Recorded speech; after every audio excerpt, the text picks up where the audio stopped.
Kamala Harris. Let's have a good debate. Nice to see you. Have fun. Thank you.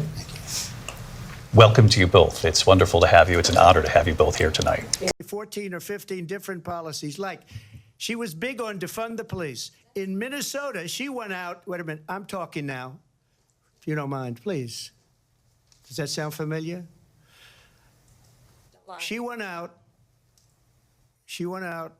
in Minnesota country by allowing these millions and millions of people to come into our country, and look at what's happening to the towns all over the United States. And a lot of towns don't want to talk. It's not going to be Aurora or Springfield. A lot of towns don't want to talk about it because they're so embarrassed by it. In Springfield, they're eating the dogs, the people that came in. They're eating the cats. They're eating the pets of the people that live there. And this is what's happening in our country, and it's a shame. As far as rallies are concerned, as far as the reason they go is they like what I say. They want to bring our country back. They want to make America great again. It's a very simple phrase, make America great again. She's destroying this country, and if she becomes president, this country doesn't have a chance of success. Not only success, we'll end up being Venezuela on steroids. President Trump, I'll let you respond. First of all, they bought their chips from Taiwan. We hardly make chips anymore because of philosophies like they have and policies like they have. I don't say her because she has no policy. Everything that she believed 3 years ago and 4 years ago is out the window. She's going to my philosophy now. In fact, I was going to send her a MAGA hat. She's gone to my philosophy. But if she ever got elected, she'd change it. And it will be the end of our country. She's a Marxist. Everybody knows she's a Marxist. Her father's a Marxist professor in economics, and he taught her well. But when you look at what she's done to our country, and when you look at these millions and millions of people that are pouring into our country monthly, where it's, I believe, 21 million people, not the 15 that people say, and I think it's a lot higher than the 21. That's bigger than New York State pouring in. And just look at what they're doing to our country. They're criminals. Many of these people coming in are criminals. And that's bad for our economy, too. You know, you mentioned before, we'll talk about immigration later. Well, bad immigration is the worst thing that can happen to our economy. They have, and she has, destroyed our country with policy that's insane. Almost policy that you'd say they have abortion in the 9th month. They even have, and you can look at the governor of West Virginia, the previous governor of West Virginia, not the current governor, is doing an excellent job, but the governor before, he said the baby will be born and we will decide what to do with the baby. In other words, we'll execute the baby. And that's why I did that, because that predominates, because they're radical. The Democrats are radical in that. And her vice presidential pick, which I think was a horrible pick, by the way, for our country, because he is really out of it. But her vice presidential pick says abortion in the 9th month is absolutely fine. He also says execution after birth. It's an execution, no longer abortion, because the baby is born, is okay. And that's not okay with me, hence the vote. But what I did is something for 52 years. They've been trying to get Roe v. Wade into the states. And through the genius and heart and strength of 6 Supreme Court justices, we were able to do that. Now, I believe in the exceptions for rape, incest, and life of the mother. I believe strongly in it. Ronald Reagan did also. 85% of Republicans do. Exceptions. Very important. But we were able to get it, and now states are voting on it. And for the first time, you're going to see, look, this is an issue that's torn our country apart for 52 years. Every legal scholar, every Democrat, every Republican, liberal, conservative, they all wanted this issue to be brought back to the states where the people could vote. And that's what happened. Now, Ohio, the vote was somewhat liberal. Kansas, the vote was somewhat liberal, much more liberal than people would have thought. But each individual state is voting. It's the vote of the people now. It's not tied up in the federal government. I did a great service in doing it. It took courage to do it. And the Supreme Court had great courage in doing it. And I give tremendous credit to those 6 justices. There is no state in this country. Deal with China, what he ended up doing is under Donald Trump's presidency, he ended up selling American chips to China to help them improve and modernize their military, basically sold us out.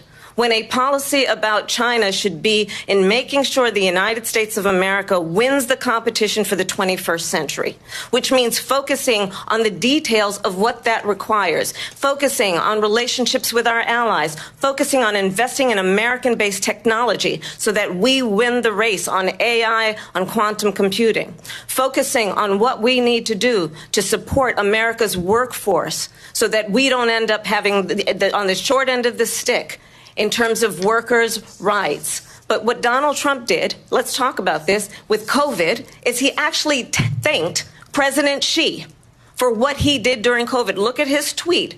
Thank you, President Xi, exclamation point, when we know that Xi was responsible for lacking and not giving us transparency about the origins of COVID.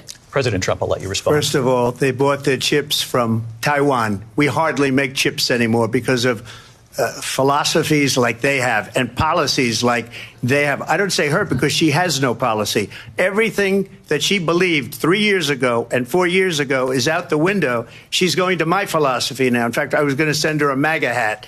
She's gone to my philosophy. But if she ever got elected, she'd change it. And it will be the end of our country. She's a Marxist. Everybody knows she's a Marxist. Her father's a Marxist professor in economics, and he taught her well. But when you look at what she's done to our country, and when you look at these millions and millions of people that are pouring into our country monthly, where it's, I believe, 21 million people, not the 15 that people say, and I think it's a lot higher than the 21. That's bigger than New York State pouring in. And just look at what they're doing to our country.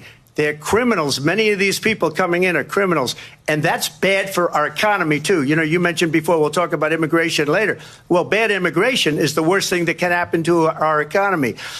They have, and she has, destroyed our country with policy that's insane. Almost policy that you'd say... And fracking, now you don't. You wanted mandatory government buyback programs for assault weapons. Now your campaign says you don't. You supported decriminalizing border crossings. Now you're taking a harder line. I know you say that your values have not changed. So then why have so many of your policy positions changed? So my values have not changed, and I'm going to discuss at least every point that you've made. But in particular, let's talk about fracking because we're here in Pennsylvania. I made that very clear in 2020. I will not ban fracking. I have not banned fracking as Vice President of the United States. And in fact, I was the tie-breaking vote on the Inflation Reduction Act, which opened new leases for fracking. My position is that we have got to invest in diverse sources of energy so we reduce our reliance on foreign oil. We have had the largest increase in domestic oil production in history because of an approach that recognizes that we cannot over-rely on foreign oil. As it relates to my values, let me tell you, I grew up a middle-class kid raised by a hardworking mother who worked and saved and was able to buy our first home when I was a teenager. The values I bring to the importance of home ownership, knowing not everybody got handed $400 million on a silver platter and then filed bankruptcy 6 times, is a value that I bring to my work to say we are going to work with the private sector and home builders to increase 3 million homes, increase by 3 million homes by the end of my first term. My work that is related to having a friend when I was in high school who was sexually assaulted by her stepfather. And my focus then on protecting women and children from violent crime is based on a value that is deeply grounded in the importance of standing up for those who are most vulnerable. My work that is about protecting Social Security and Medicare is based on long-standing work that I have done, protecting seniors from scams. My values have not changed. And what is important is that there is a president who actually brings values and a perspective that is about lifting people up and not beating people down and name-calling. The true measure of the leader is the leader who actually understands the strength is not in beating people down, it's in lifting people up. I intend to be that president.